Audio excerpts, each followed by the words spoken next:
בוקר טוב לכולם. אוקיי. אני רוצה לברך את כולם שהגיעו לפה. תודה רבה לכם. אני לא אדבר הרבה, אני רק אדבר כמה דברים טכניים ואנחנו נתחיל. קודם כל, קיבלתם יחד עם הרישום הרשמה לקורסים שמתקיימים כאן במכללה. את מי שזה מעניין אותו יכול להתייעץ למטה בהפסקה או בטלפון בנושא של קורס מנכ"ל בכיר בספורט ומנהל ספורטיבי. זה אולי יכול לעניין אתכם. יש עוד שני קורסים של כושר גופני והעשרה פסיכולוגיית. זה אחד. שתיים, לכל המדריכים והשחקני כדורעף מביניכם שהם לא בעלי תעודה, אנחנו באוקטובר השנה עומדים לפתוח קורס מאמנים. אנחנו מבקשים מכל מי שרואה את עצמו כמועמד או רוצה לרכוש את התואר לבצע הרשמה כאן במכללה, בטלפון. אנחנו נשאיר כאן אחרי זה תפסי רישום, תוכלו לקחת חוזר, לא תפסי רישום, אבל חוזר הרשמה שאפשר ליצור קשר עם המכללה. גם כאלה שנרשמו לקורס שנה שעברה ורוצים זאת אומרת, לא לפתח בסוף הקורס הזה ורוצים לעשות אותו השנה, צריכים להירשם מחדש. אז קחו את זה בחשבון. מאוד מאוד חשוב לנו להכשיר כמה שיותר מאמנים כבר השנה, כדי שתוכלו לעבוד גם עם קבוצות בוגרות. לגבי הלו"ז של היום, כמו שאתם רואים, יש לנו כאן שתי הרצאות, אחת ב-10, אחת ב-1:30, באמצע יש הפסקת צהריים. אנחנו מאוד מבקשים להישאר כמה שאתם יכולים. אני יודע שאתם עסוקים ויש לכם אימונים, אבל לא כל יום מגיע לפה מישהו בקליבר של דאג ביל, וגם אם תפספסו איזה אימון, זה דעתי האישית, אני לא כופר אותה עליכם. אני חושב שתרוויחו מזה. בסוף כל יום יש לנו אימון מעשי בנתניה, באולם נתניה. היום זה עם קוקריני, ומחר עם לוקה, מאמן כושר. האימון הזה פתוח. המאמנים שיאמנו, שני המאמנים, ישתפו אתכם במה שהם עושים. היום זה אימון טכני, מחר זה אימון ביכולת גופנית. אנחנו ממליצים לכם להישאר ולראות, מי שלא יכול אז לא יכול. ובכלל אני אומר לכם באופן כללי, המאמנים כאן, גם קוקריני וגם מוסיני וגם ריש, מזמינים אתכם לבוא לאימונים. גם אנחנו כמובן מזמינים אתכם. אתם לא צריכים להתבייש חס וחלילה. הם אמרו את זה בפירוש, שהם יהיו שמחים אם כמה שיותר אנשים יבואו. אני חושב שמאלה שראו כבר יודעים שיש מה ללמוד ויש מה לראות, אז אתם מוזמנים להגיע. אנחנו נתחיל עכשיו בהרצאה. אני אשתדל, לאלה שלא מבינים אנגלית, אני לא אתרגם מילה במילה, אבל מדי פעם אני אסביר את הרעיון הכללי בלי להפריע לשטף הדברים, כדי שכולם יוכלו להבין. ההרצאות האלה גם יצולמו, אז יהיה אפשר גם אחרי זה לעבור על זה. אוקיי, so נעבור לאנגלית. I would like to welcome Mr. Doug Bill. Thank you for coming.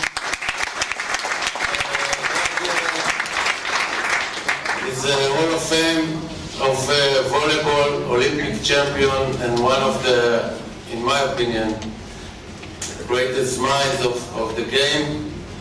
And okay, and I'm sure you will enjoy, and it's your time, Doug.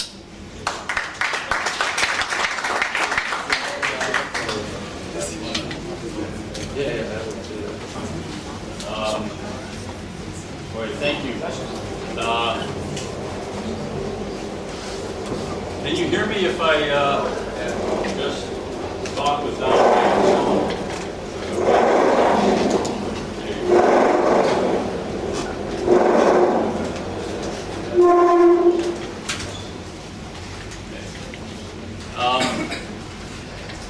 It's a pleasure for me to be here and spend some hours with you talking about coaching, volleyball. Maybe this is a little bit different than some other coaching seminars that you've been to. Ori gave me a list of topics, a lot of different topics, and so I tried to pick some that are interesting for me. I hope interesting for you.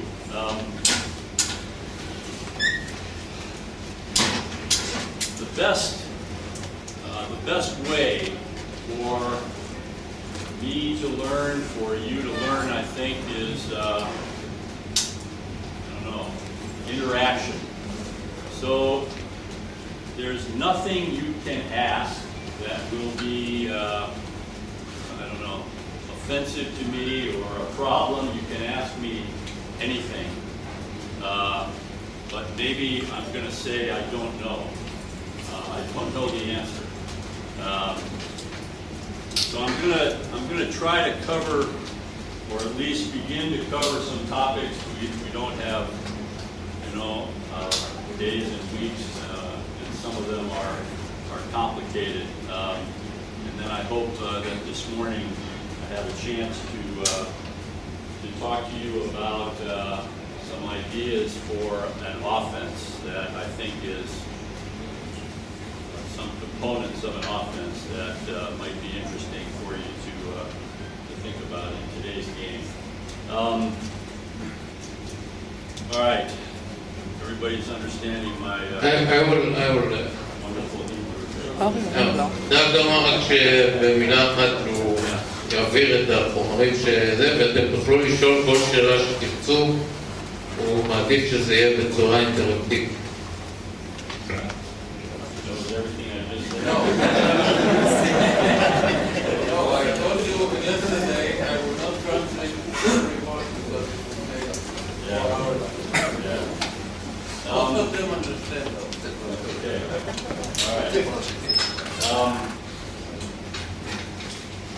How many of you think a little bit about what is we call sports psychology now? Interesting for you, not interesting? Because if it's not interesting, we can skip it completely. We don't have to do everything. Very interesting. Why is sports psychology so interesting to you? What's important about sports psychology? Maybe I think the most important thing for me, because when I was a young coach, I had no interest. It was not important at all. All I wanted to do was work in the gym 5 hours, 6 hours, 7 hours with my team. That's all I wanted to do. And I think I was not a very good coach. So, I've been retired from coaching for a long time. Maybe I'm a better coach today than when I started. Why is sports psychology? What is it about sports psychology that is so important? Why is it interesting for us? Nobody? Yeah, sure. Yell at me. It influences your mental activity. Yeah, mental activity of the game. Yeah, it gives you some instruments. You can use it after you practice in training. Yeah. It affects you in the game. Okay. Yeah. Very good. I mean, good. Absolutely, for sure. Yeah. Yeah. Yeah. Eventually your mind is what controlling what you do on the court. Whose mind? The player's mind or the coach's mind? Player's mind. Yeah, it's important, huh? Yeah, it's very important. Control everything you do. It helps you bring your best performance to the game. So your best abilities translate to the game if you're... To be your best at the most important moments, huh? What do we call that? We know? I don't know what you call it in Hebrew, but... In the zone. Peaking, huh? Yeah, play the best. And so for me, all of these are really good, I think. So for me, sports psychology means I have to know myself. What am I good at? What is my strength, my weakness? Pretty important, I think, the psychology of coaching. And I have to know the players. I really have to know the players. I think, I don't know, there's some evolution to coaching, in my opinion, at least some evolution. And part of the world we live in today is the independent thinking of young people. And maybe each generation is more independent, more creative, more unusual. We start to talk about generations. I don't know how popular the term is in Israel, but you know, we talk about the Generation X in the United States. We talk, anyway, the baby boomer generation. Yeah, I think maybe everybody understands that. And so I can be the greatest coach with the best systems if I don't know the mentality, the motivation to make players perform. It's a waste. We're just putting time into the gym. So sports psychology for me is I have to know myself and I have to know the players. פסיכולוגיה של הספורט מבחינתו, הוא צריך לדעת מי הוא והוא צריך להכיר את השחקנים, וזה אחד הגורמים הכי חשובים היום באימון בספורט בכלל. And I guess another concept I want to talk about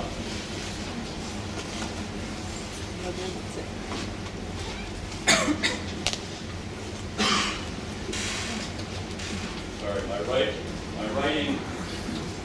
is very good when I'm very far away, and when I'm very close to the board, it's much worse.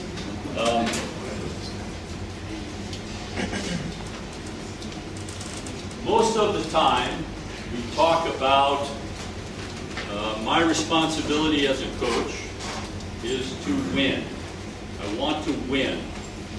And so I'm on this paradigm, or this graph of winning to losing. You know, the process of getting to winning. I think in today's world, the driving force for young athletes is maybe a little bit different.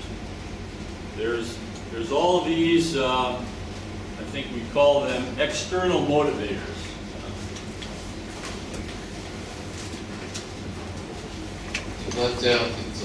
היום יש לשחקנים צעירים גם מוטיבציות אחרות או חיצוניות. Why do players play? Why do players play? It's an external motivator, yeah. Yeah, it's a big one, huh? They want to get money.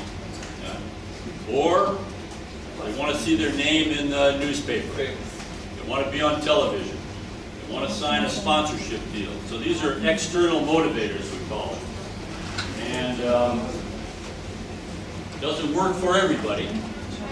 So sports psychology maybe is managing these external motivators. Maybe something also we call managing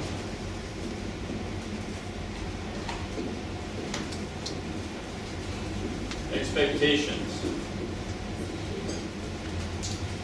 פסיכולוגיה של הספורט זה בעצם לנהל את אותן מוטיבציות ואת ה-expectation,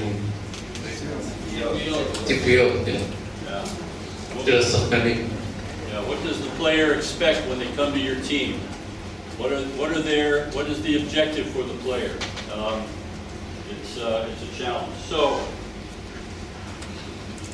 probably in most of the situations, you're not so much in control of the external motivators. If possible, it's a good thing if you can have some control, some input, but it puts you in a very conflicted position with players. But what you can control that is in the sphere of sports psychology is something maybe I want to call the experience of participation, the experience of playing on your team. Okay? You're the coach. It needs to be your team. Doesn't mean that you control everything. Pretty challenging, I think, in today's world to control everything. But it still is your team. And so, I'm trying to think of a way to say it so that we're all on the same page, because it's hard, I think. But the experience that the player has from the time they walk into your gym, to the meetings, to the interpersonal reactions that you have with the players, needs to be, I think, as positive as possible. בתוך המסגרת של הקבוצה, ההתנסות צריכה להיות חיובית, והמאמן יכול לשלוט בגדול על המעגל הזה. המעגלים החיצוניים יותר קשה לו לשלוט.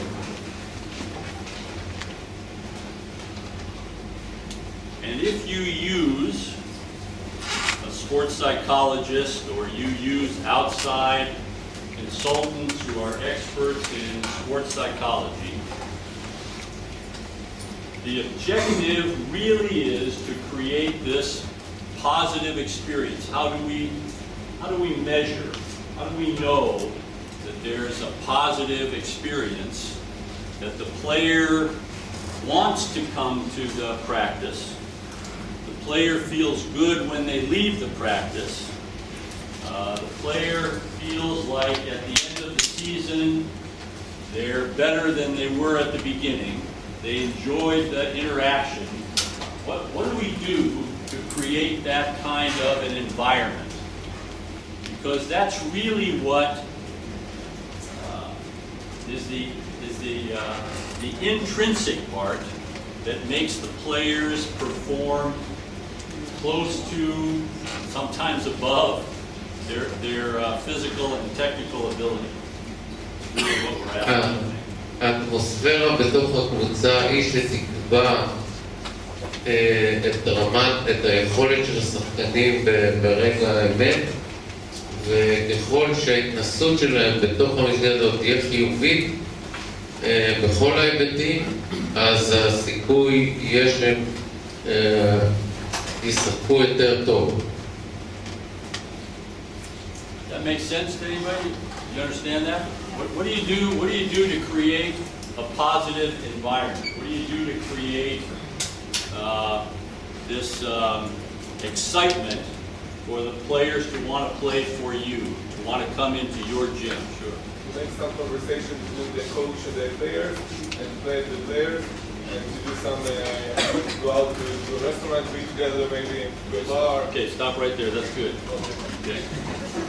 Okay. So you interact with the player. Yeah? Yeah. And so sports psychology could be nothing more than every day, you make sure you have some personal interaction with every player on your team. Every day. Every day. Maybe one of the most important things you can do. doesn't have to be about the practice or volleyball, but something that connects you to the player so you learn a little bit more. What else? What else can you do? אינטראקציה יומית בין המאמן לשחקן. Okay. Create an element of success. How do you create an element of success?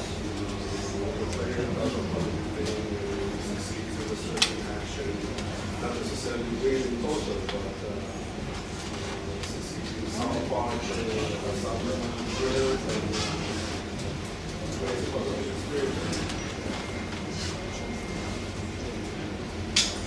We're going to talk maybe this afternoon or tomorrow about exercises, but so some kind of feedback that's mostly positive. What do I want to say about feedback? You have to be very aware, extremely aware of everything you say to the player. So you said that we want to make sure we have some conversation with the player. And the coach dialogue is this feedback. Yeah? And sometimes the feedback is just, it's fantastic, you're always the first person in the gym. It's fantastic, you're always the last person to leave the gym, something like that. Because maybe everything they do in between is terrible. So that's okay. But if they react to what you're saying to them, what your interaction with them is, no matter what it is positive, they're going to be interested to be in your gym. That's really important. What else can you do? What else can you do? האינטראקציה צריכה להיות חיובית כדי שהשחקנים ירצו להיות חלק מהקבוצה. Any other strategies any of you use for creating this reinforcement? If I want to talk about something, maybe you think about it, maybe not. We talk about it a lot.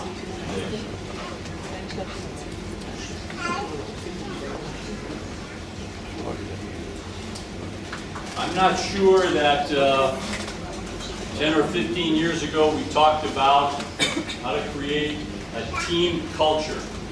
Team culture. Okay? It's not something that we grow in a test tube. It's the aura, the environment that you create in your team. Okay? Everybody thinks they have a team culture. You know what that is? Yes? No? Understand the team culture? מה זה תרבות של קבוצה? תרבות קבוצתית.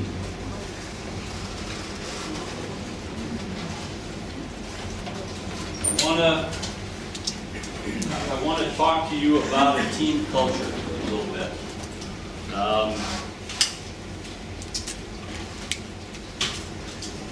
Because I think that the time you spend, so-called the sports psychology, and lots of times it's with somebody outside of your staff, maybe you or somebody who's expert in this, you're creating, I think, a culture that allows you to have a team that meets your expectations and meets the expectations of the group.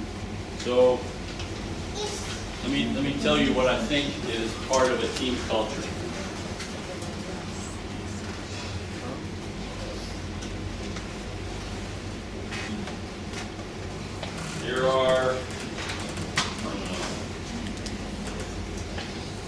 There's lots of terms that we can use to define a team culture. And I'm going to write a bunch of them down here. They're not necessarily in order. And you don't have to have every one of them.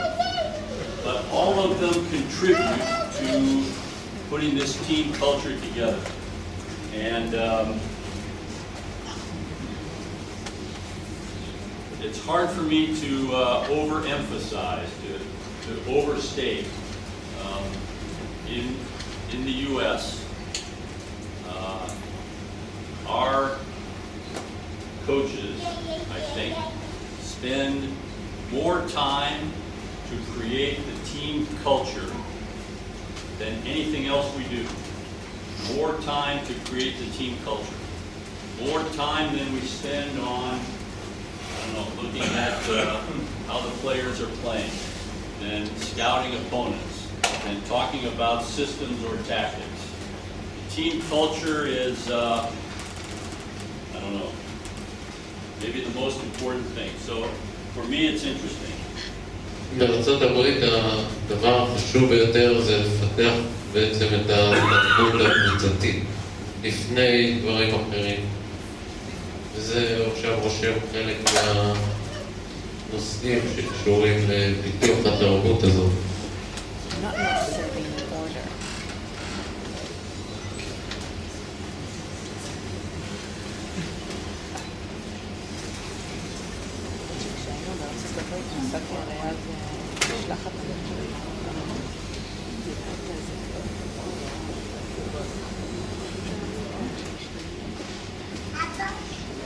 Just put 5 of them on the board to start. Okay. So the apologize that maybe I write too small sometimes. So the most important thing for us, for me, in USA Volleyball, it's a culture of learning.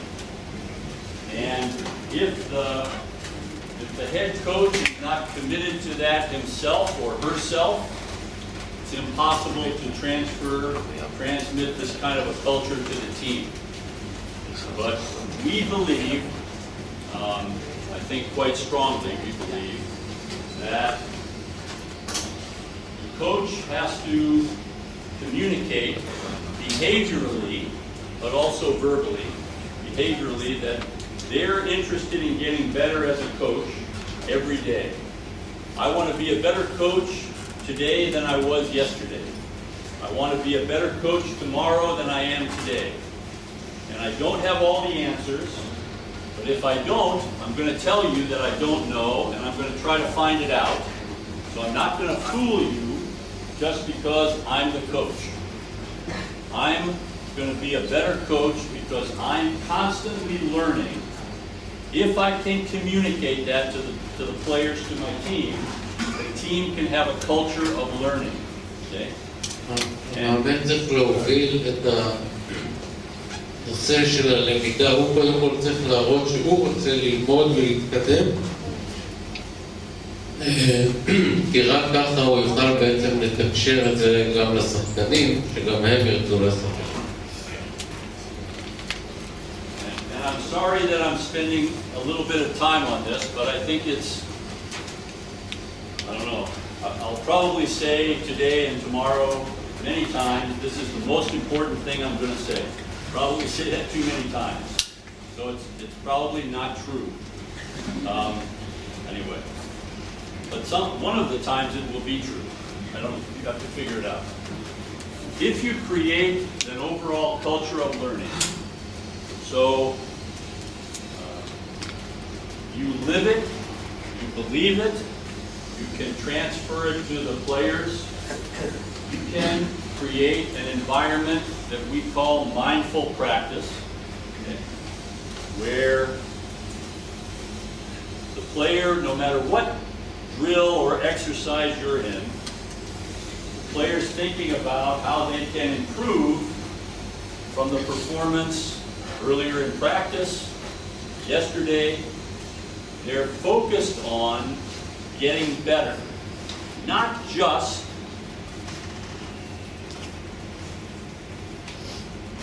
winning and losing. לא רק השחקנים, אם יש את התרבות הזאת, אז הם לא רק חושבים ניצחון והפסד, הם חושבים איך להתקדם בכל דקה באימון, בכל תרגיל, בכל שנייה. זה חלק מהתרבות שצריך לפתח בקבוצה. Make sense a little bit? Yes. Okay.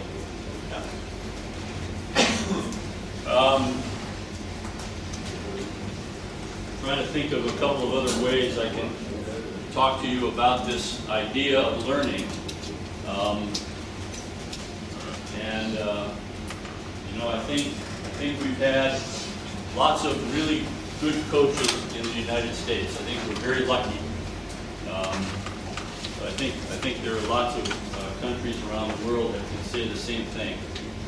And maybe a little bit different for us, a little bit different, is this concept that has filtered from the federation to the national team program, the cooperation that we have between the men's program and the women's program, between indoor and beach, that is also, I think, partly from our National Olympic Committee, and each year it seems to get a little bit better, in my view at least. So I think it's very important.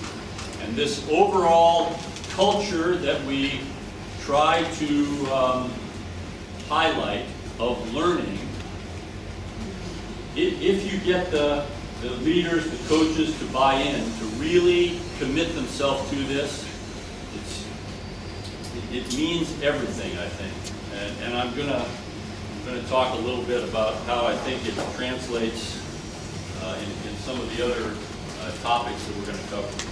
But some of the specific components of a culture that you create are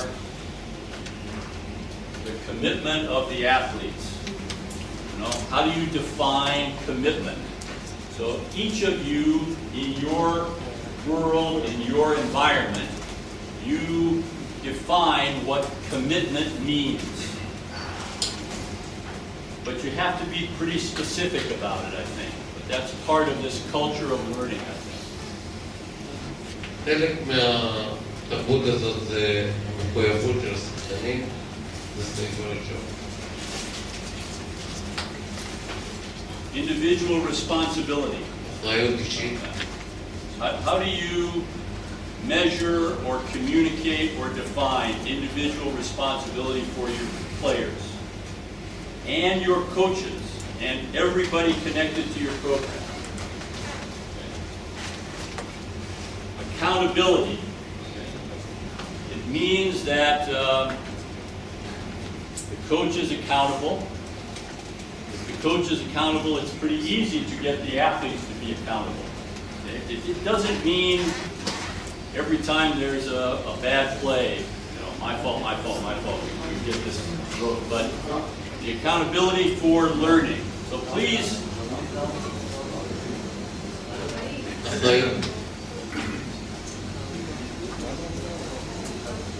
try to think of each of these ideas in the bigger umbrella, under the bigger umbrella of learning. כל תחת המטריה של לימוד.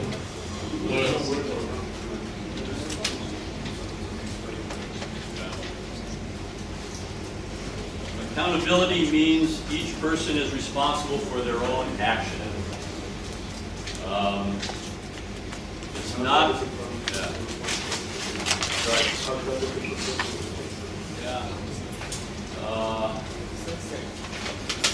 Yeah, they're similar, but responsibility means that you have some obligation, maybe to the team. You have some obligation as your role in the program or on the team. Accountability means whatever you do isn't the fault of someone else or because of someone else, it's you. So for example,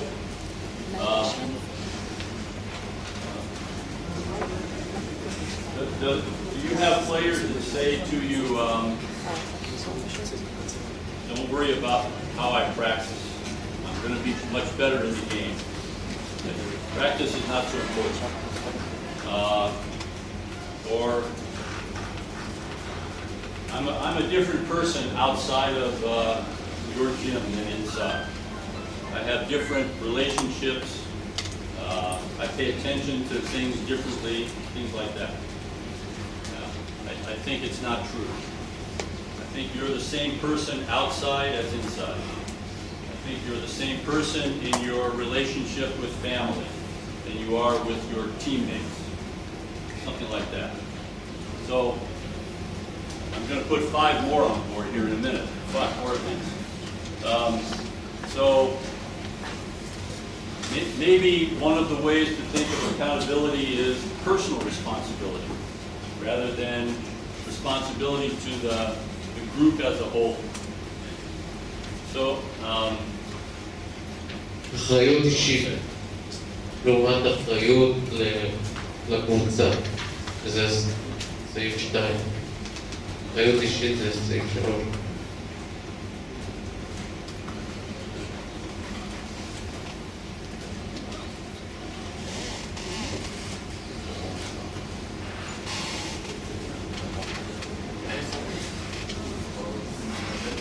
Team sports are hard. It's difficult. Okay? And there are a lot of assessments to measure sports psychology, different parameters of sports psychology. And one of the assessment definitions is that individual more suited behaviorally from a personality perspective to be in a team sport or an individual sport? If you have a few of your players that score very high on independence, self-reliance, those kinds of traits for individual sports, no problem, it's okay. If you have a whole group, you're going to have a tough time, I think. Maybe you have to look for some different players or, I don't know, or get those players to play tennis or something. It's a different world. All right. בתוך קבוצה רצו שיהיה מספר טיפוסים, גם כאלה שהם תפקידים בקבוצה וגם כאלה שהם יותר אינדיבידואליסטים, אבל לא מסוג אחד.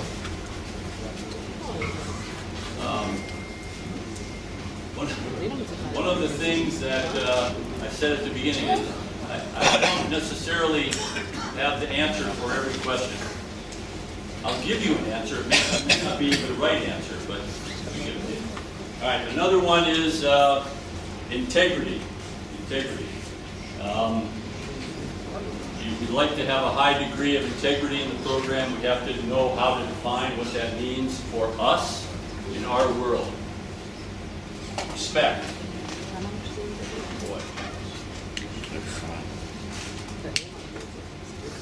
Integrity, respect.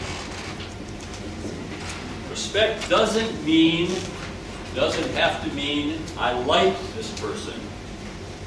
Respect has to be that I understand that person's role and I respect their contribution to achieving a collective goal. Make sense? respect זה בעצם להבין את התפקיד של כל אחד בקבוצה ולכבד אותו. לא חייב להיות מתוך אהבה.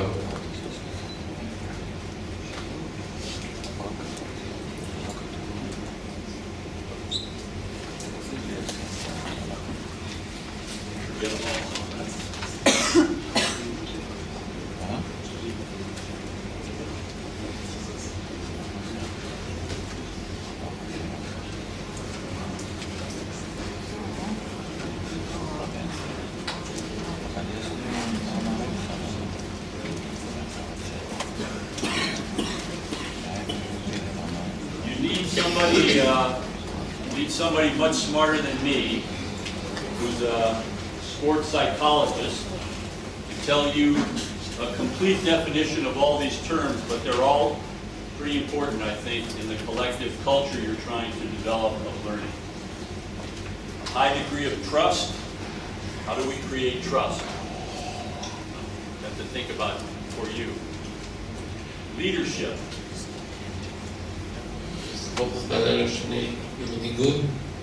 I want to talk about leadership in a second, maybe separately. But one of the things that's important is in some way to create a culture that you want, every player who is in your gym has to have some level of leadership in some area. As important as it is every day to connect with each athlete, having some component of, even if you just rotate around, who puts up the practice plan, who leads the warm-up, you know, who counts the drill. There's so many ways to create leadership. Who defines, you know, what time we're going to leave for the game? There are decision-making that can create leadership. לפתח מנהיגות שלכל שחקן יהיה איזשהו תפקיד קטן של מנהיגות בקבוצה. About a culture of passion. How many of you think you demonstrate passion for your team? You have passion for your team. And to have passion, what do you have to have that you bring every day to the practice? Maybe another charisma. Okay. What if you don't have very much charisma? Always. Yeah, maybe you better find somebody with some charisma. Yeah, how about that one? Enthusiasm, I think. But if you don't, I don't know, charisma is a definition that's hard to define. But what about just some energy that I bring, you know? And to create, if I want energy in my players, I have to start with some energy myself, passion. Service to the team, you know. The last one here is interesting. It's a challenge in today's world, I think. Maybe as much in the United States as any place. Yeah.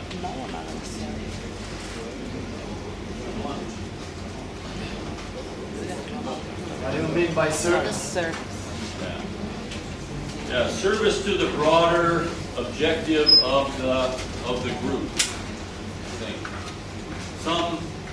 some opportunity for you to show that you're connected to the objective of the team. How many of you know this phrase now?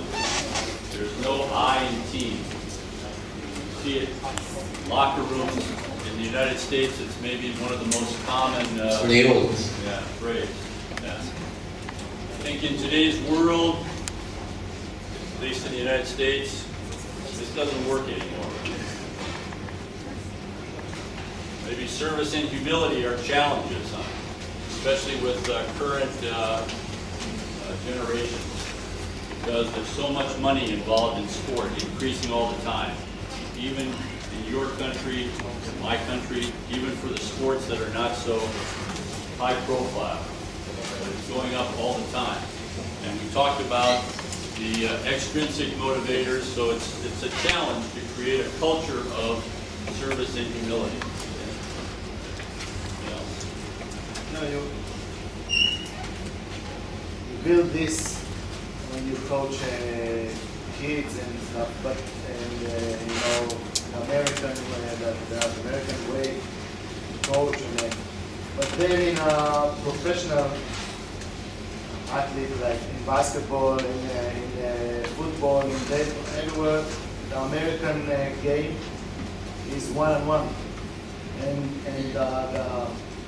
let's say the top athlete, like let's say LeBron or whatever, they are above everything, and people come to see them and worship them, and let's say the problem of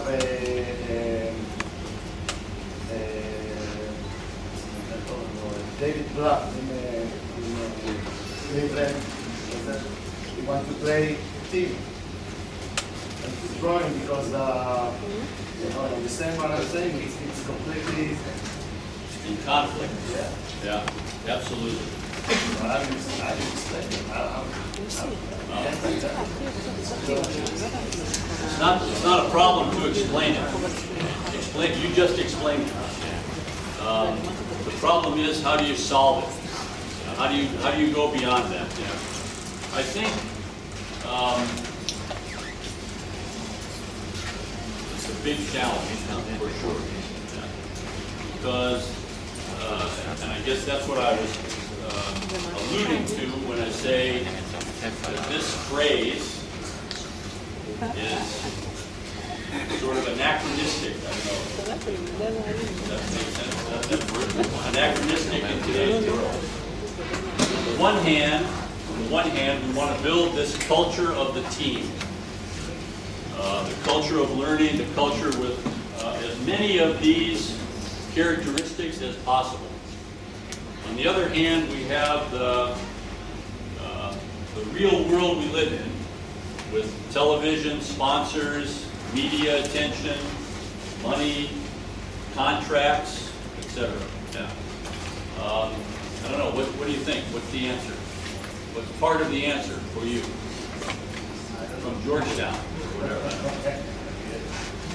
Not an Israeli school. Yeah.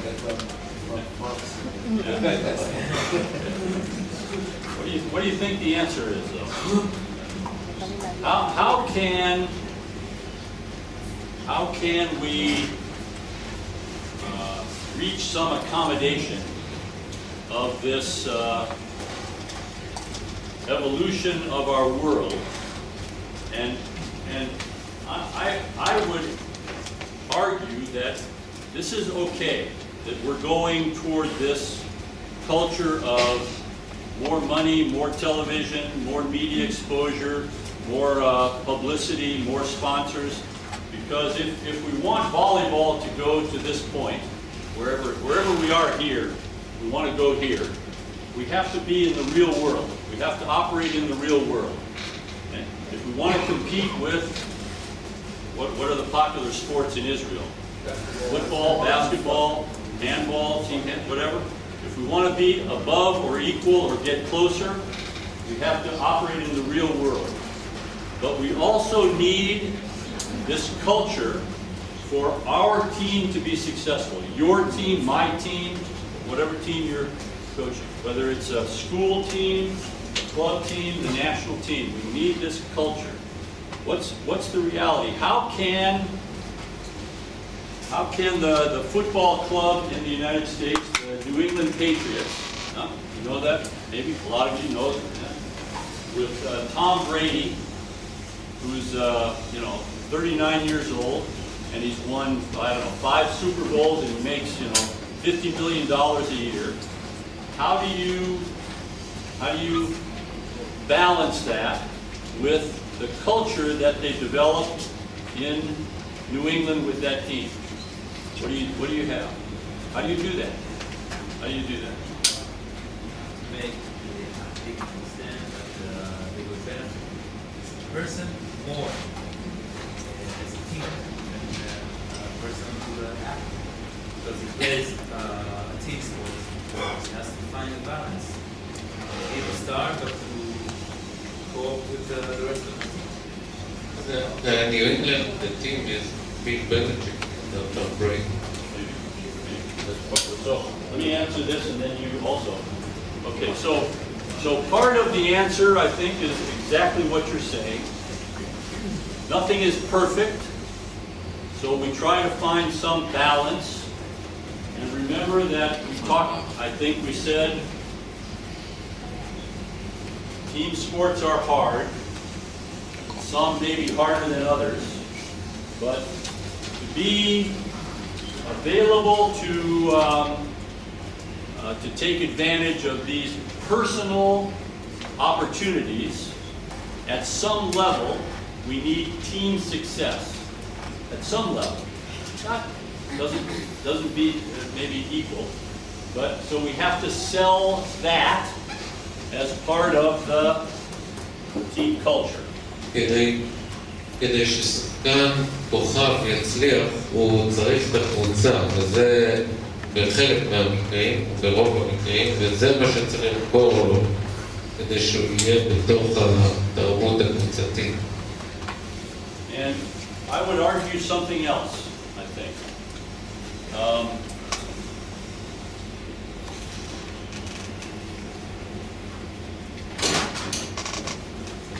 To gain success, you know, think about the teams in almost any sport, in almost any part of the world.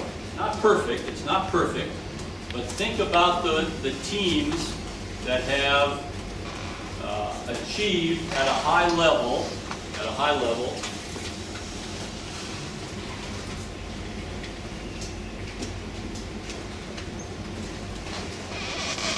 over time. Okay, and I think one of the ways we measure success is performance over time. Okay? Not just once, but winning, or high level, whatever that is. And what is, in your view, for you, what are some of the characteristics of those teams? Whether it's at the Olympic Games or professional sports, soccer, football, you know, whatever, what do you think? מה מאפיין קבוצות מצליחות לאורך זמן? Yeah. Also referring to your previous question, I read some of Phil Jackson books about how he made it to Chicago and Spain. He thinks he's actually describing what we said over here about these 10 readings, but he said you should take these 10 components above the game. You know? I mean, when you talk with your star or whatever, you don't talk about him, you don't talk with him about volleyball, how to be not high in the volleyball, it's hard in the star. But you can talk with him about something different from the court, something different from the game. Yeah. How to be commit, how to be service, how to be immunity, but outside of the game. And then if he's outside of the game, he's doing that, they probably going to bring that into the game. And I don't know if everybody heard, but I would describe this as connecting to the highest performers on your team in some individual way.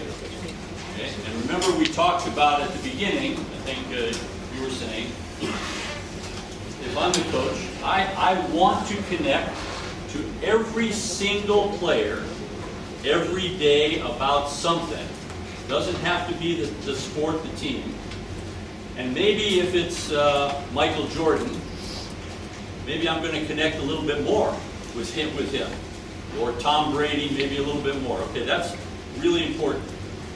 But what else about those unique teams who achieve at a really high level over time, what characteristics makes them unique? Think about the teams that you know, maybe here in Israel, maybe in Europe, I don't know.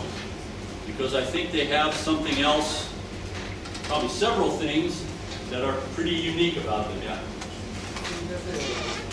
When you think about the team that you just now, the example for the culture, you take also the management about the team, how they manage the team, how they manage contracts, money, the day by day, so the team is, you can get the team in a high level for a long time. It's an example for Israel is like Maccabi Tel Aviv and Apollo Beersheva in football, that they change completely the culture of management.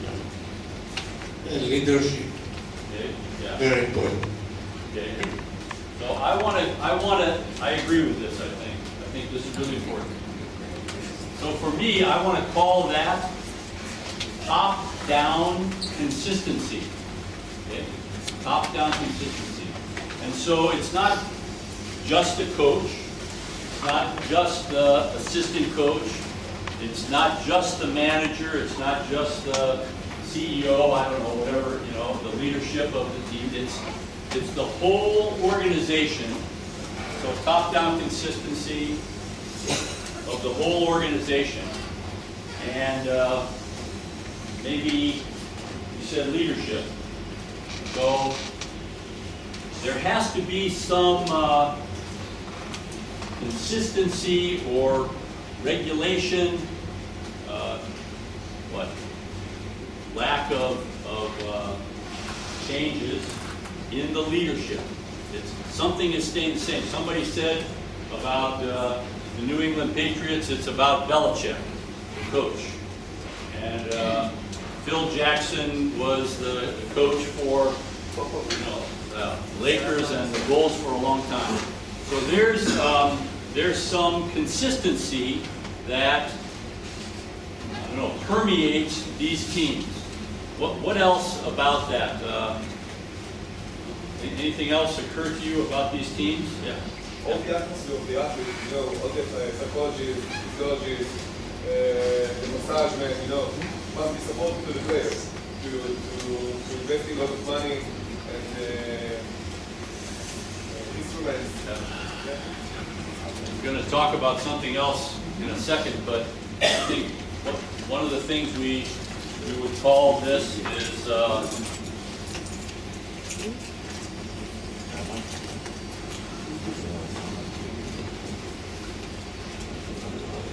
role definition. Everybody knows their responsibility. Everybody has a specific job. Everybody gets that job redefined on a regular basis, modified, adjusted, whatever. I think it's pretty important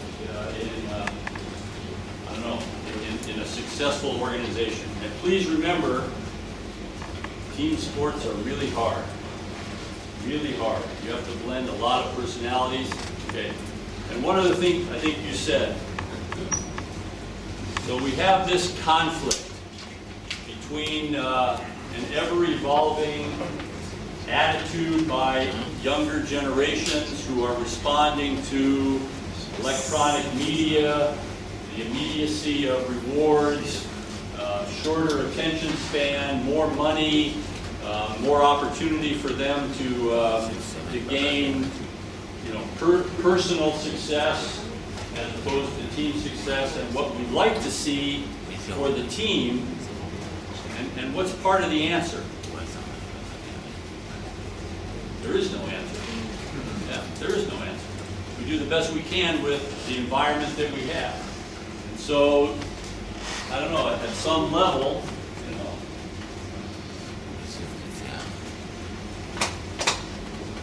we accept that things aren't going to be perfect. They aren't going to be perfect. And all you can do is control what you can control. Fantastic coach told me that you never know what you don't know. You don't know what you don't know. It's pretty easy to understand that, huh? But we can't control what we can't control. It's true. There are some things you just have to ignore. And so it's almost as important for the coach to be able to say to himself or herself, or maybe sometimes to the team, we have to forget about this. You can't understand this. מאמן לא יכול לשלוט בכל הדברים בקבוצה. וצריך להשלים עם זה, צריך לשלוט במה שהוא יכול. Sometimes I like to compare the practice when we're training the team. This is your laboratory. This is like you're going to do an experiment in chemistry or physics or biology or whatever it is, a science. Before you go to a university and you enter into the laboratory, what? You make preparations. You understand the safety issues. You understand, don't mix these two chemicals together. Don't cut into the dog here. A lot of things. Those are the same kinds of examples that you need in your training. There are things that you want to say to the players every single day about practice. What are we trying to do at practice? Forget about other things as best you can, because this is the time we're going to focus and we're going to learn. We're going to learn something better. Okay. Some question? כל אימון זה בעצם כמו שיעור, צריך ללמוד דברים. לא לבוא לאימון ובמרכאות לבזבז אותו.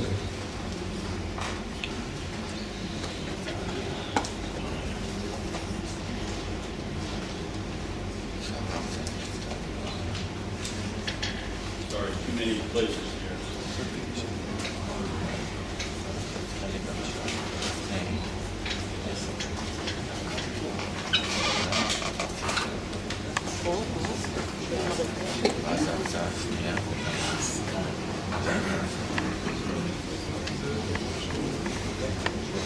I want to talk for a few minutes about the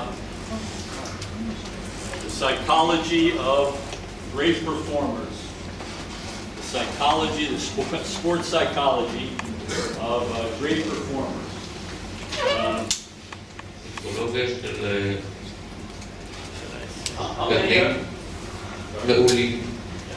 How many of you have coached really fantastic players? Really fantastic players. Nobody? Lots of them. Really fantastic players. So, tell me in your mind what you think when you think of the really great performers, the great players. What characteristics do they have? What is it about them? Self-esteem, self-confidence. Self-confidence. Yeah. Leadership. Yeah. Yeah. They believe they're going to win no matter what. Okay. Really important, I think. Sometimes we call that psycho-cybernetics. Maxwell Maltz wrote a fantastic book. Psycho-cybernetics. You should look at it. Because it's measurable, you can measure this, and it absolutely has effect on performance. So they believe they're going to win. They have this incredible amount of self-confidence. What else?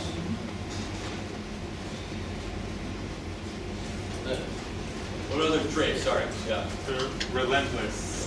Yeah. Basically, they keep going full speed all the time. Doesn't matter the situation. It's not so far from this belief, you know, even if the score is very far in the opposite team's favor, they still believe there's a chance to win. They pursue it. So what else about that relentlessness? How does it translate in practice, in training? This behavior of being relentless. What's another way to talk about it? Intensity. Intensity. Sorry? Intensity. Intensity. Yeah. How do you measure intensity? How do you know someone is really intense? These are hard issues, I think. I don't know, I think we all do it a little bit differently. So one of the ways I think, and you can measure this too, we call this on versus off task behavior. So there's lots of good research that the highest performers in your practice will have a higher percentage of the practice time on task. So they are actively learning. That's why learning is so important. The lower level performers are going to spend more of their time doing off-task behaviors. They'll take longer a water break. They take longer to get the next opportunity to respond in a practice. You know, it takes them longer to do everything. Pretty important. And sometimes we just look at this, and this person is going, and we say relentless behavior. Yeah, relentless behavior. What else about the remarkable performer? Remarkable performer. Yeah. They're making the other think. This is really an interesting trait. The really fantastic achiever, performer, makes the players around them better. How do they do that? Kind of magic, huh? Kind of magic.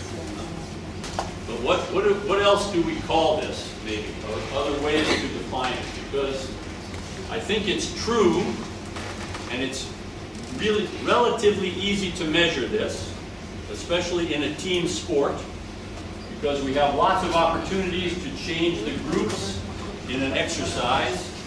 You know, take the two setters, put them on different sides, little blockers by position. We can do this and see who's winning and losing. Quite easy to do, I think. And we'll find exactly this, I think, over and over and over. What else? Yeah.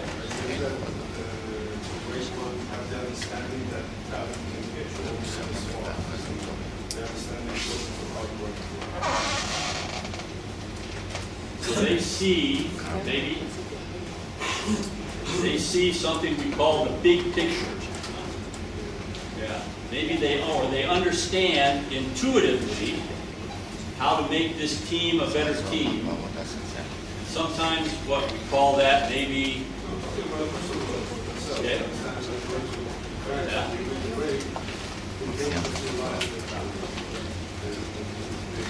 What else are they doing? So effort, focus, etc., plus the skills they bring. What else? What about Allen Iverson? He didn't write it right. And he still was a... What do you think about this? Is it great or... Part of the answer is there are exceptions to every rule, but was his team successful? So it's an interesting question. You know, if you're a great player, but your team never wins, are you a great player? Or are you a better player if you're great and your team wins, or you're not so great and your team wins? Okay. I'm just posing it.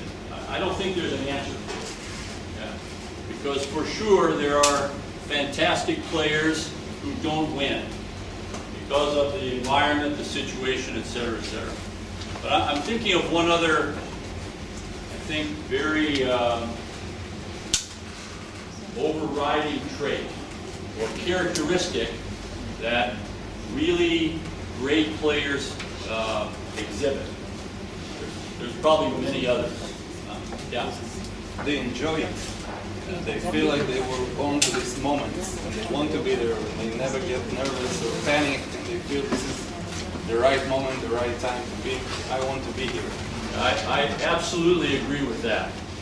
It's not the one I was thinking of, but it's a good one. Yeah, they play with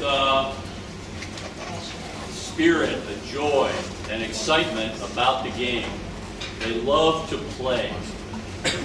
And fundamentally, there are some basic human characteristics about life generally. And one of them is that activity is part of human nature. You know? We like to move, mostly. Sometimes when we get a little older, it becomes more difficult. But we like to do that. And we enjoy that physical exertion, especially if it leads to some organized play. Yeah. But they play with the spirit, and they don't seem to be affected by what we call pressure. And you know, there are, of course, two kinds of pressure: external pressure and internal pressure. Anyway, but yeah, I absolutely agree with that. And how many of you have coached a team where you talk to the setter, the most common thing, at 25, don't set the ball to her. Don't set the ball to him. Or please only set the ball to this player. That we talk about that all the time. And of course you know the term choking. You hear that all the time. I want to talk about that in a second. What else about the great player, the great performer? I think it's an interesting trait to write down. Yeah. I think the most basic thing that they competitive. They want to win.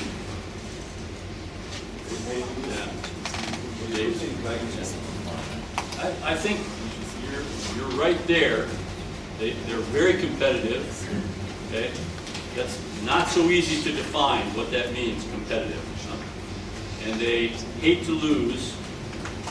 Great performers have some fears, I think. There are fears in sport. One of them is fear to fail. Fear to lose is failing. Fear to disappoint somebody. Maybe your teammate would be a good one, huh? And so I'm going to get to this one because we can't spend forever. But one of the characteristics, I think, of the great performer is that they have higher standards for themselves than for their teammates. They expect more of themselves than for their teammate. Somebody was talking about Phil Jackson. So one of the most interesting parts of, he wrote too many books. It's more interested in who Phil Jackson is now than coaching this team. But one of the things he talked about was with Michael Jordan.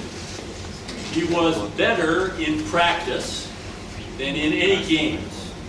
He made the rest of the team come up to his level in the training, in the practice. Okay? It was one of the most dominant characteristics of this very remarkable player. Okay? So if I tell you something about Karch Kirai, I tell you the same thing. Fantastic player, much better in practice than in the games. Pretty good in the games too. But that's an interesting characteristic of great performers. They have more expectation of themselves, higher standards for play, less willing to accept failure in practice than the demands or expectations of the teammate. And it's really easy, I think, to create this environment of competition that you guys talked about when you have this kind of attitude, I guess, attitude, expectation, behavior from, of course, your best players. Not always there, but it's a good one. Okay, for a couple minutes. What does it mean to be competitive? I wrote it down, I think, over here. Competition. Because we say regularly that the best players are the most competitive. You know, hates to lose, etc. So maybe start. What kind of behaviors do we see that we maybe call competition? Some are not so good, I think. Some are really good. What are we looking for in competition? How do we understand competition?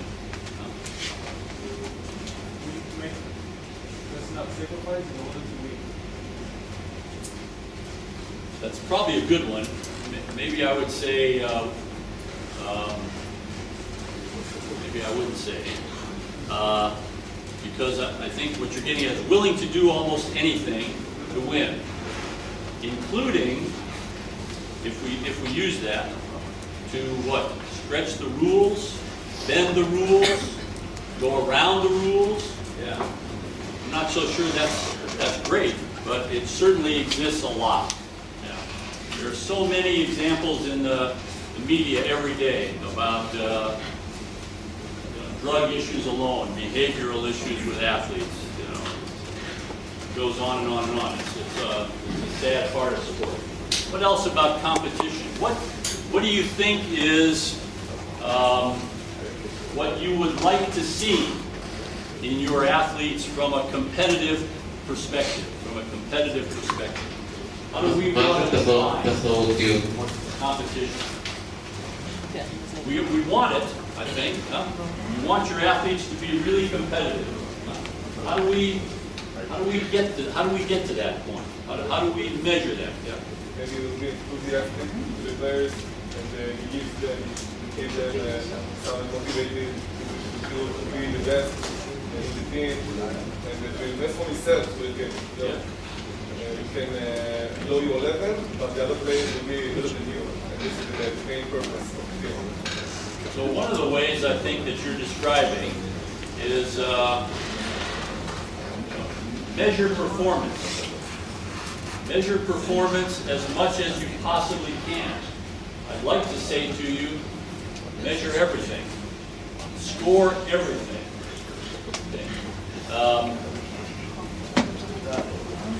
Yeah. To be competitive, it's something that you can learn and get better, or it's something that you Yeah. I believe strongly you can enhance and improve competition. And an individual's ability to compete and their comfort level with being in a competitive environment and their comfort level in being in the most pressure-sensitive situations. Can you make it perfect? I'm going to say this to you several times. Nothing's perfect. The world of team sports is very difficult, very complicated. What works for this player doesn't work for this player. But you can enhance and improve absolutely the competitive nature of your team and individuals. Absolutely. I'm sure. By working this model, learning. Yeah, I'll tell you in a second the best way. Do you emphasize to create this atmosphere? Do you emphasize winning and losing, or what you say more about learning? Yeah. Where is the balance there? In practice, I mean. I'm not sure I can tell you exactly where the balance is, but you do both. So if we measure, let's assume for a minute we measure everything. Okay? So every exercise, every contact in practice, everything that we do, we're going to measure, we're going to give a score. Yeah. Partly because we want to know winning and losing. Partly because we want the players to be very comfortable with winning and losing because it's part of sport. But maybe mostly because we want to relate winning and losing to learning and getting better. So I can be losing, and getting closer and closer to winning, or staying flat, or even getting worse. Sometimes that happens. Okay?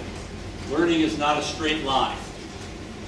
And so how you measure it, how you communicate that to the players, how you set this culture of learning can integrate competition, learning, winning and losing. And if you set up the environment so that there is a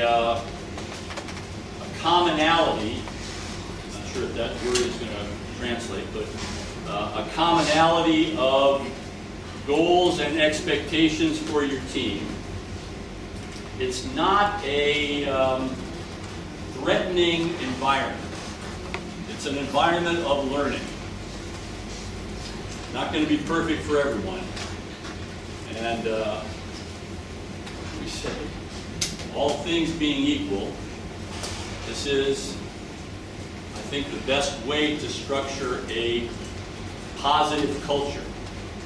But please remember, all things are never equal. I say that a lot. All things being equal, we want the player who's taller. All things being equal, we want the player who can jump the highest. Remember, all things are never equal. That a little bit answered, maybe. Okay.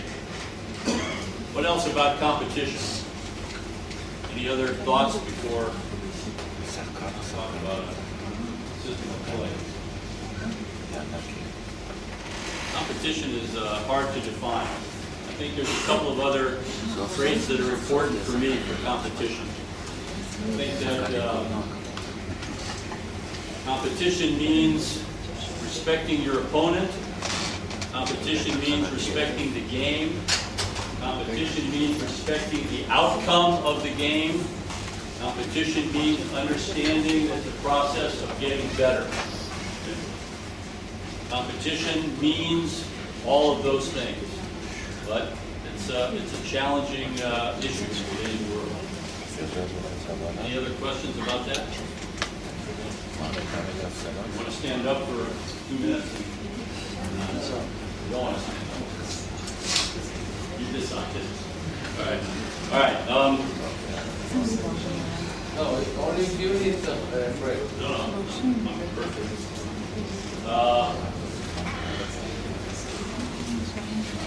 I don't want to take any of this down right now. I want to leave it up here. So,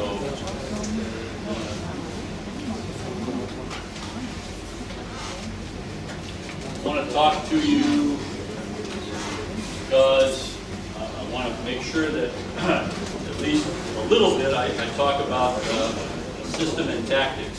So I want to talk about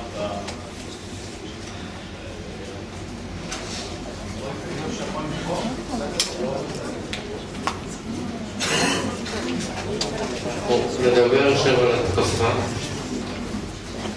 התקפה מצוינת. I want to tell you about what I think is pretty good offense. So I talk about it as the best offense in today's world. Yeah, that's a little bit hype. Because the best offense is the one that's most successful for you, of course. So do whatever you want. But I'm going to tell you some characteristics, I think, of a really successful way to attack teams in today's world.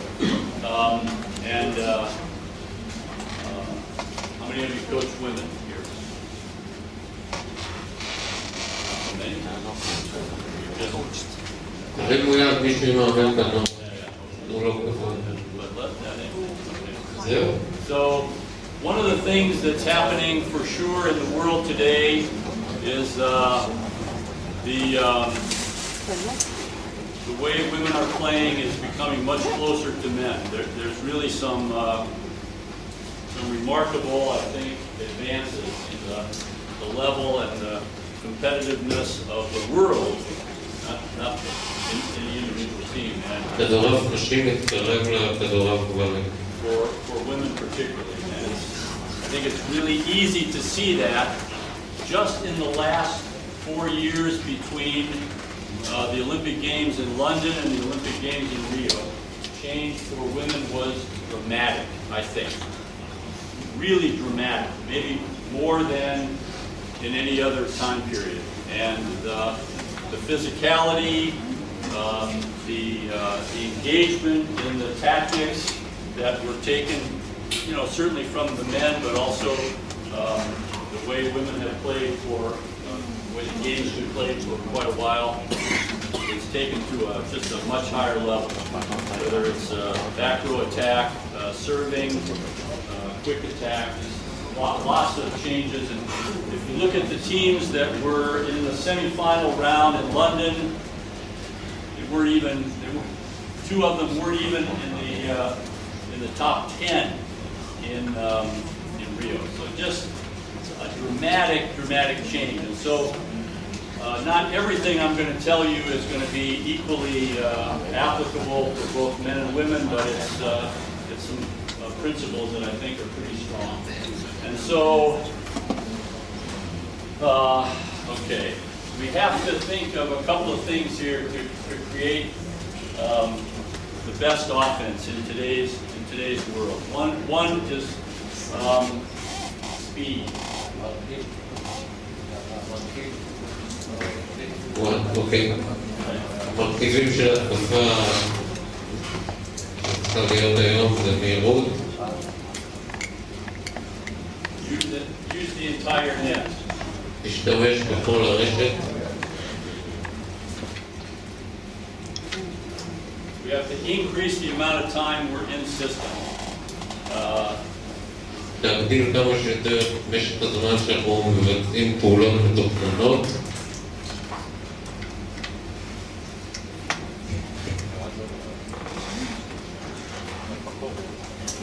So I think these four ideas are going to help us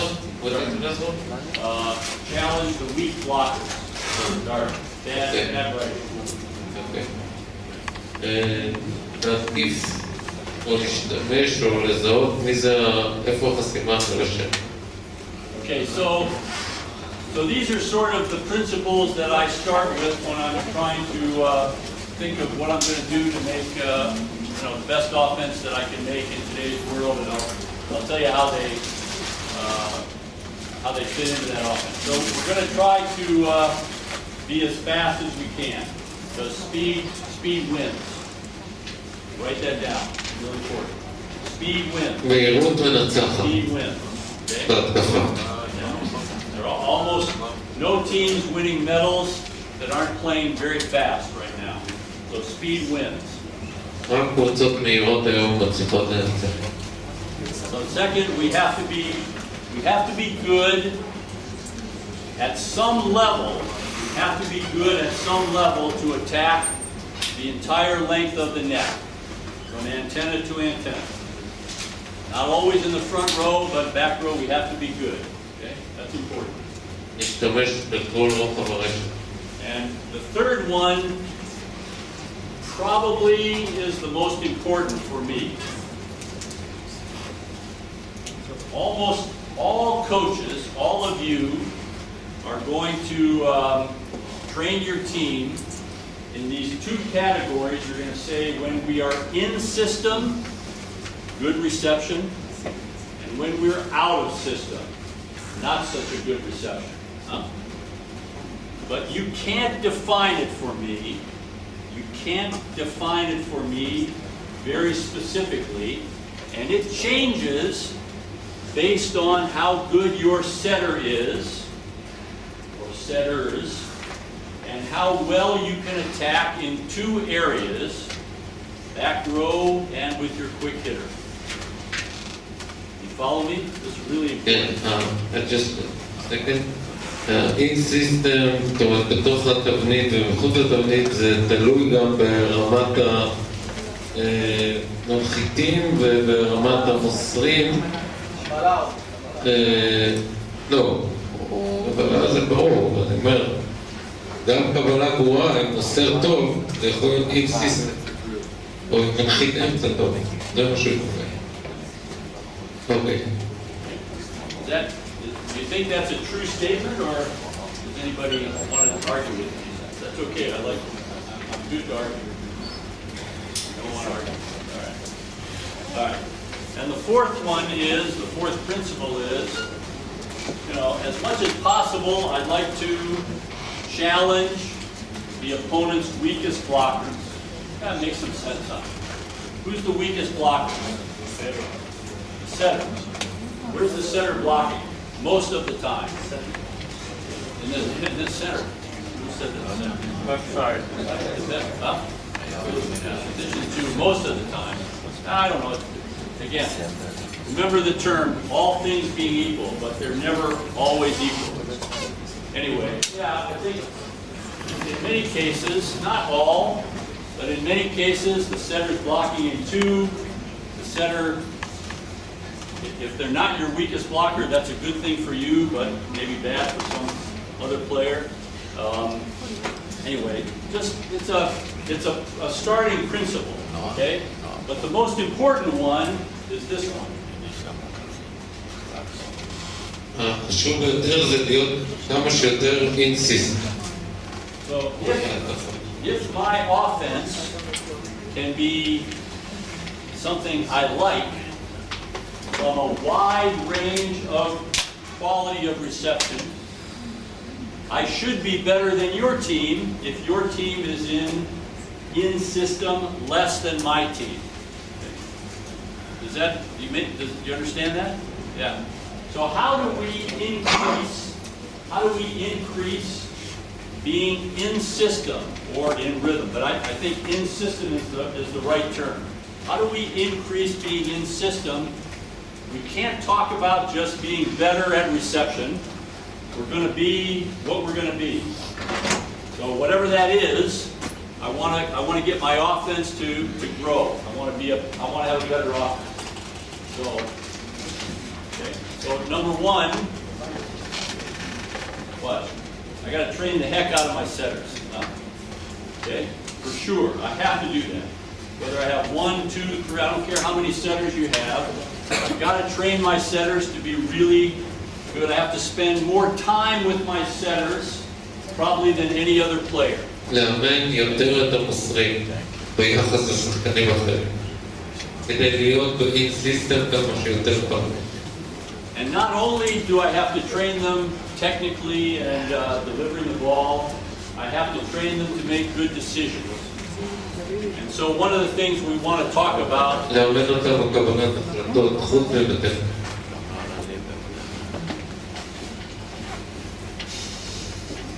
I want to talk about volleyball IQ. How smart are they on the volleyball court to do what you would like them to do as much of the time as possible? Okay? So you have to put them in situations where they have decisions to make, because the reception is, what's the term I want to use? So and so. Not perfect, that's pretty easy. Not really terrible, because that's pretty easy also. In terms of the decision, it's not so easy to technically execute. I'm not talking about that right now.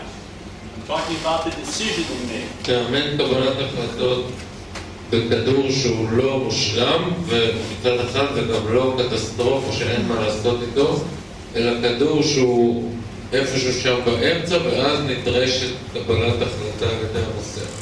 שם הוא רוצה לאמן אותו. Don't you sit on the bench, watch your team play, and say to yourself or to your, I don't know, to the substitutes or to your assistant coach, why did the setter set that ball? Why are they setting the ball to this player? Why are they trying to do something with that pass that they can't do? It's too bad, or they never, whatever. I think we say that a lot. Coaches say that a lot, huh? If you never say that, you have a really good team, or maybe a really bad team. I don't know, one or the other.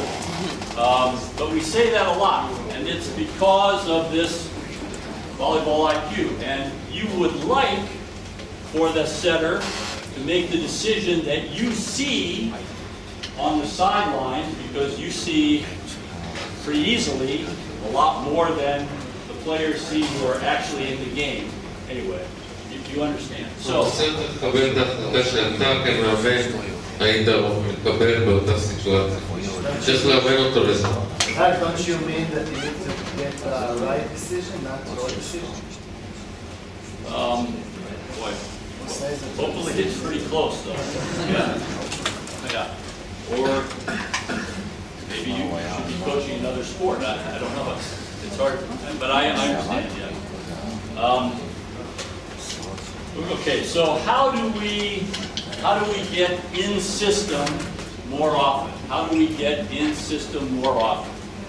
I think there are two ways, probably more than two ways, but one way is, what are we doing with our quick hitter? What are we trying to do with the quick hitters? So I would argue that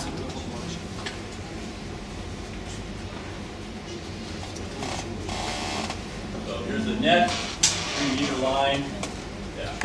And so I would say, for most men, if I can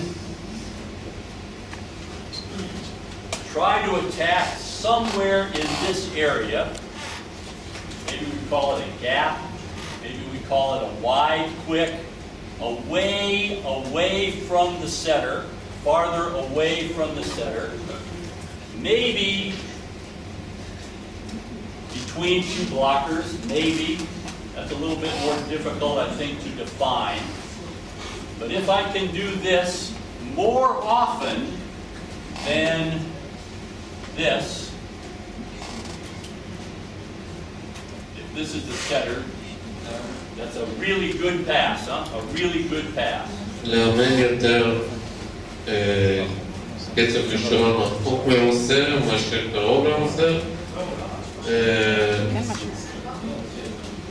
כדי שבמצבים שהמסירה, שהקבלה רחוקה, אפשר להשתמש בזה. So I want to do this more often. Okay. And for women, I'm going to do this slide someplace more often. And it's easy, I think, relatively easy to understand. We understand this because to do this, I need the ball to be much more accurate in a much smaller zone. It's going to happen less often, especially as your teams get better and better, serving gets better and better, passing becomes more difficult. So this is part of this offense. I want to have my quick hitter away from the setter. I'm thinking. להפסיק את הקצב הראשון מהמוסר שוב כדי להתכונן למצב שהקבלה לא מגיעה בדיוק לרשת. זה סלייד או שלוש או איך שאתם קוראים לזה בקצב הראשון. I'm going to say to you about 3-to-1 or 4-to-1 of all the balls that go to the quick hitter, about 3 or 4 times they go away versus tight or close. That's one part of this. The second part of the quick set, is I'm going to argue for away and slow.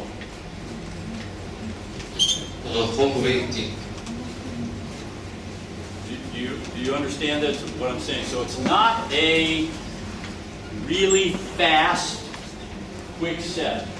The ball doesn't travel on a straight line. The ball has a little bit of an arc to it. I don't know exactly what that is. But it's enough for your quick hitters collectively. Each of them is different. It's enough for your quick hitters to be able to choose where they're going to hit the ball most of the time. That's not a very specific statement. It's the best I can come up with. So if you're setting the ball to the quick hitter very fast, the skills and the physical parameters of the quick hitter are the most important characteristic. Fantastic if you have that kind of players. Even winning gold medals at the Olympics, the players aren't that good. So maybe yours are better, perhaps, but I doubt it. And so I want the quick set to be slow enough, we're not talking really slow, but slow enough so that the hitter can hit the ball in at least 2 different directions. Okay? המסירה צריכה בקצב כזה שיוכל לעקוד לשני כיוונים לפחות. זה לא קצב 2, זה התוחת. Not talking about that. No, we're talking about that, maybe, but not that. Am I getting sort of clear? A little bit, okay. The third part of this is... מדובר על קבלה רחוקה מהרשת, שלא יהיה פה איזה אי הבנה. זה לא קבלה מושלמת. לא מציין את זה. Dad, you mean only when the pass is far from the net, or also play like that when it's good? No. Every time.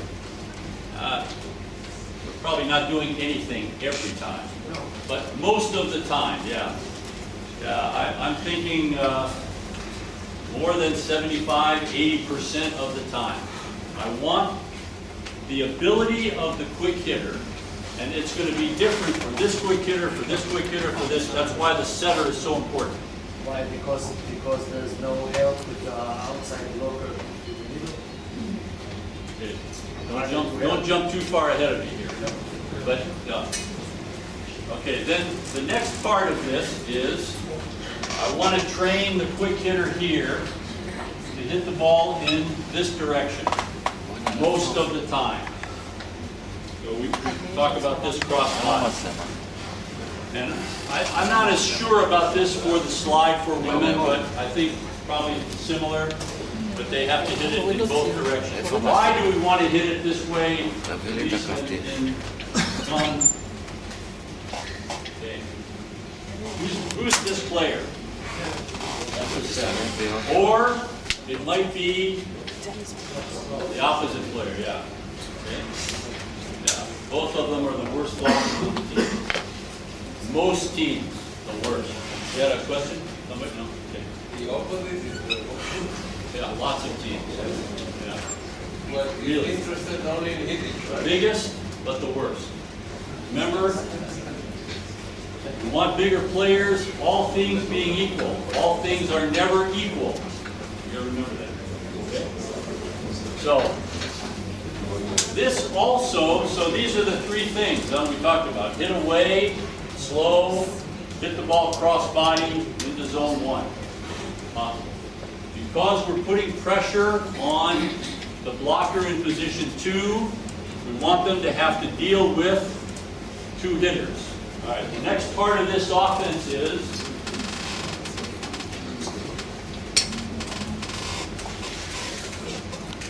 the set to position 4. The set to position 4 is quite fast. This is fast. המסירה ל4 מהירה. מאוד. What does fast mean? What does fast mean? I mean, I can tell you a time. It's gonna be something between 0.9 and about 1.1 seconds in that range, something like that. But it really doesn't matter. It's fast enough so that the hitter there isn't forced to hit one shot, but fast is complicated here. And what's the target? What's the target? This is, I think, the hardest. This is the hardest ball in the game right now to set and defend. You know, it's probably in that area, something like that. It's not exactly to the antenna. You know, lots of problems, but the concept is the most important for the setter. If this set is slower, this set is faster, the decision making that we're requiring for the worst blocker on the team, in most cases, is really challenging.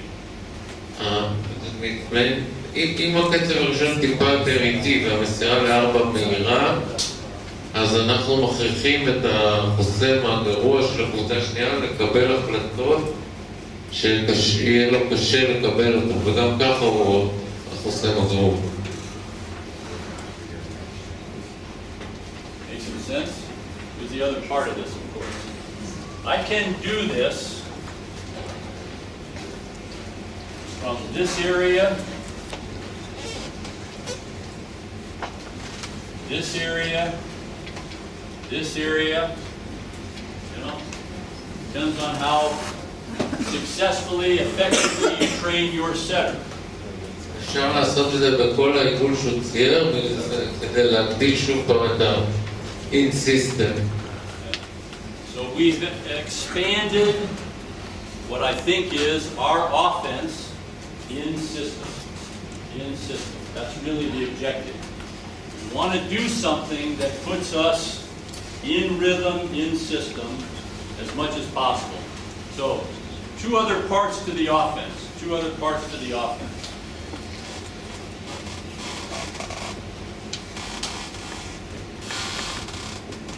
עוד שני חלקים של ההתקפה.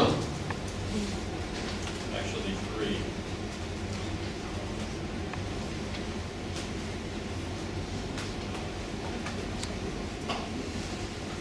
What happens to our back row attack? What happens to the back row attack? So, I'm just going to give you a number, but in system, you'd like to go to your back row, like to involve it, 20% of all the sets. Okay? 20%. In system. באין סיסטם מצופה ש-20% מהכדורים ילכו לקו האחורי. That means 20% of the times the setter touches the ball, they should set to the back row when they could have set the ball to the quick or to the left side. כן, אני רוצה להדגיש שהכוונה אין סיסטם, זאת אומרת שהיו לו עוד אפשרויות למוסר, גם קצר ראשון, גם בצד שמאל, אבל רק בחר ב-20% לקו אחורי. Then you have to teach your setter two other skills that require IQ, volleyball IQ.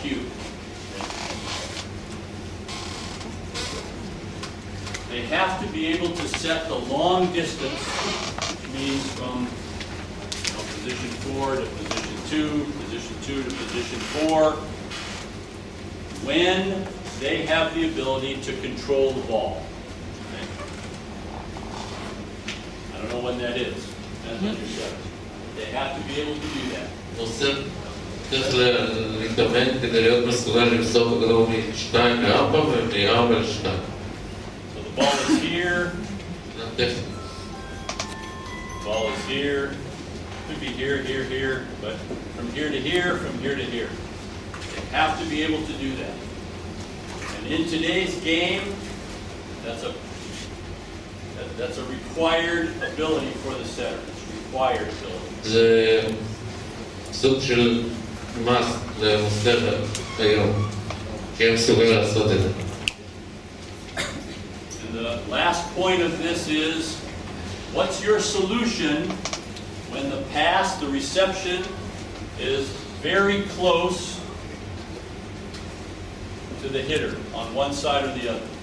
What's your solution when the pass is very close to the hitter in 2 or the hitter in 4? What do you do? What's the normal solution? What's the normal solution? Go the other way. Either go the other way, or what if I set it to the close side? What do I usually do? Keep it inside and high. Go higher. Yeah. I think that's the wrong solution. I think the best teams today are not doing it. But it requires volleyball IQ of the setter to know when they're not really in control of the ball or when they are in control of the ball. That's your training. That's why you have to spend so much extra time with the setter, putting them in this situation. Okay? And the very last thing that I want to say about this offense is that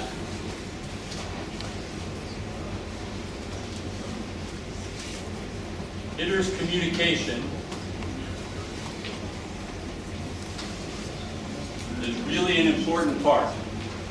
תקשורת עם המרכיבים. נושא חשוב. I think that to develop the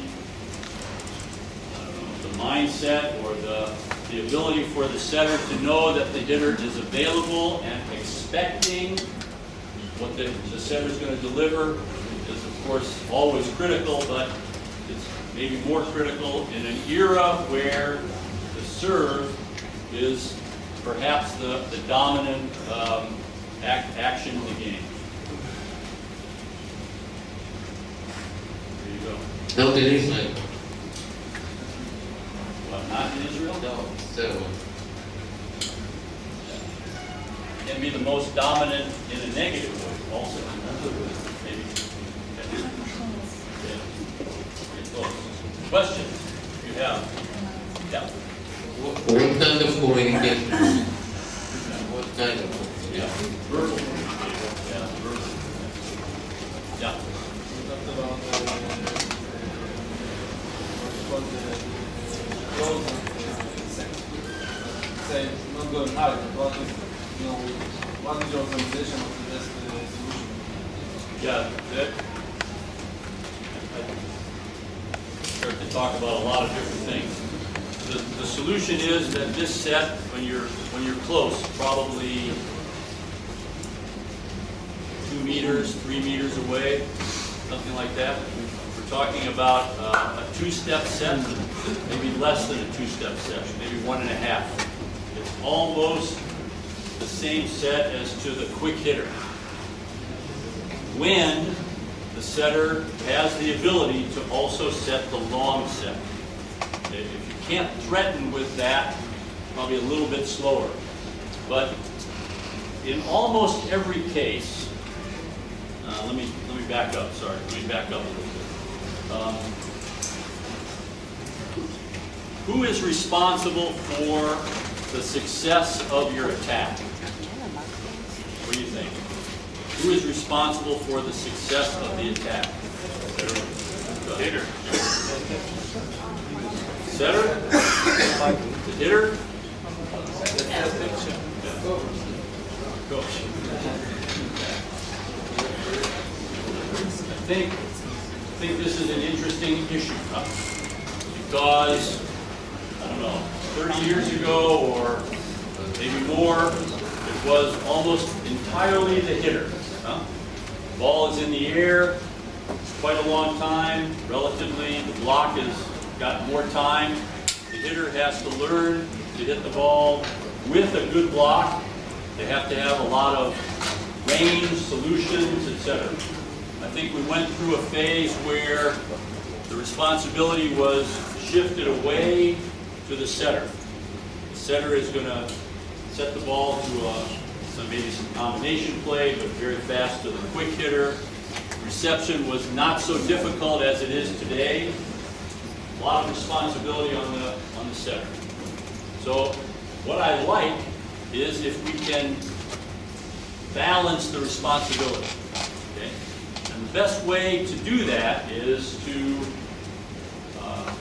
be sure that we can train the hitter to have some range, some options, and not be setting the ball so quickly that there's no ability to do anything with the ball. The hitter is really lucky to make complete contact.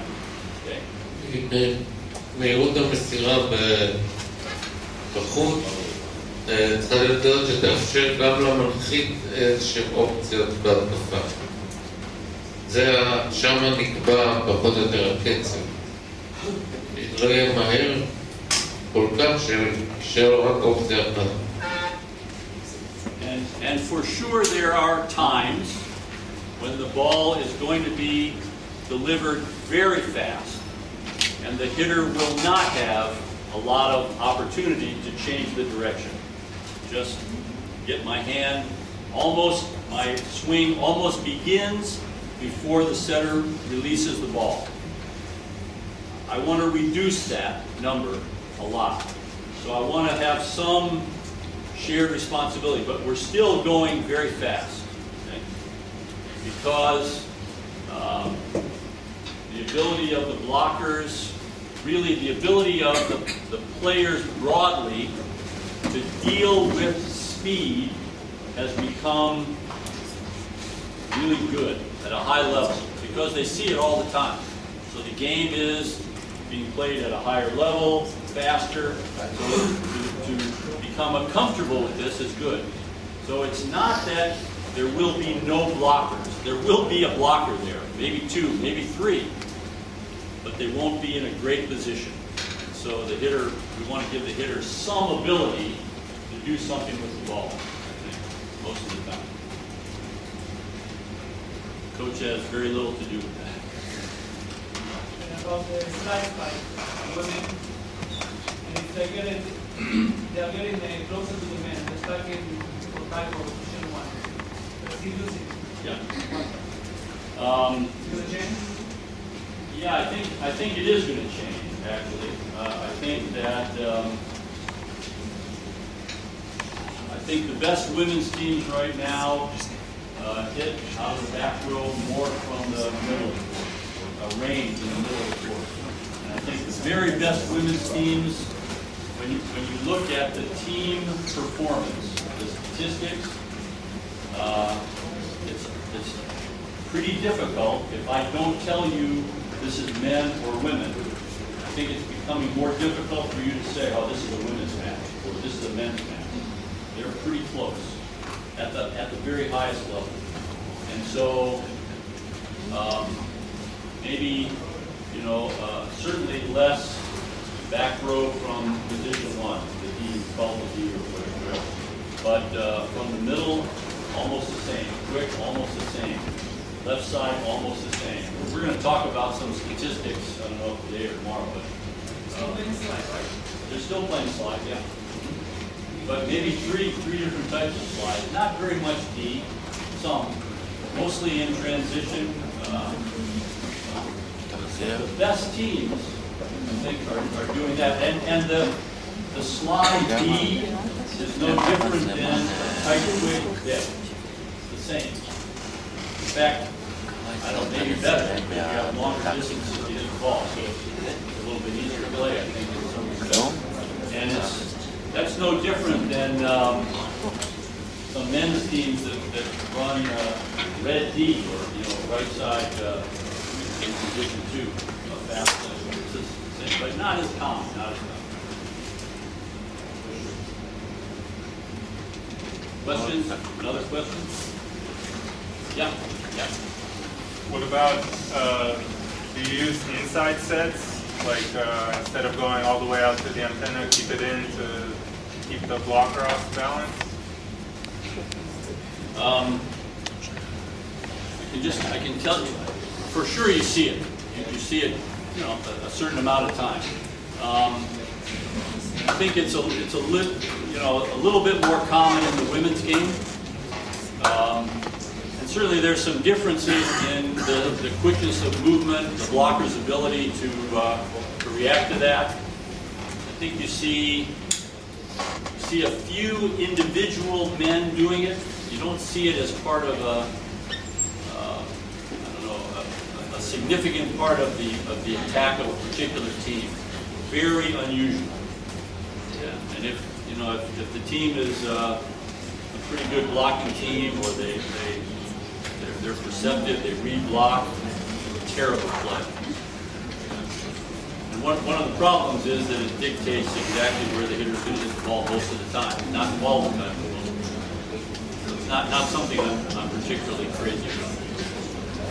But it happens. Get some blockers. I mean, more as a surprise attack. Watching the lights or whatever. I don't know what they're watching. Any other questions quickly before I get Okay. Thank you, Doug.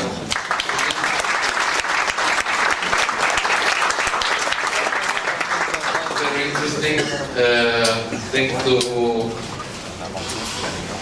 think about for all our coaches. יש לנו ארוחת צהריים, ב13:30 אנחנו נפגשים פה, תנסו לא לאחר כי הוא גם היה לו יום קשה אתמול, רק נחת אתמול בלילה ואנחנו לא רוצים יותר מדי פה ללחוץ. מי שלא נרשם, שילם, אם הוא מגיע מחר, אז שיעשה מול רוני מחר, אם הוא רק יום אחד, בואו תכבדו אותנו ותנסו לעשות את זה, לא נרדוף פה אחרי אנשים, אבל זה עניין של חלק מהדברים פה שהוא הציג בקבוצה, זה נוגע לנושא הזה של אמון וכולי. אז יש לנו בסשן הבא שינויים בחוקה ורעיונות עתידיים שצפויים, שדאג מתמצא בתחום הזה, זיהוי כישרון ומיומנויות נדרשות על פי תפקיד במגרש, ועקרונות הלמידה המוטורית החשובים ביותר לאימון כדורעף. אחרי זה אמרתי לכם ב3:30 באולם נתניה יש אימון עם בפה קריני על יסודות. אנחנו נשמח שכמה שיותר אנשים יגיעו. זהו, תודה רבה, ואנחנו הולכים לחדרות.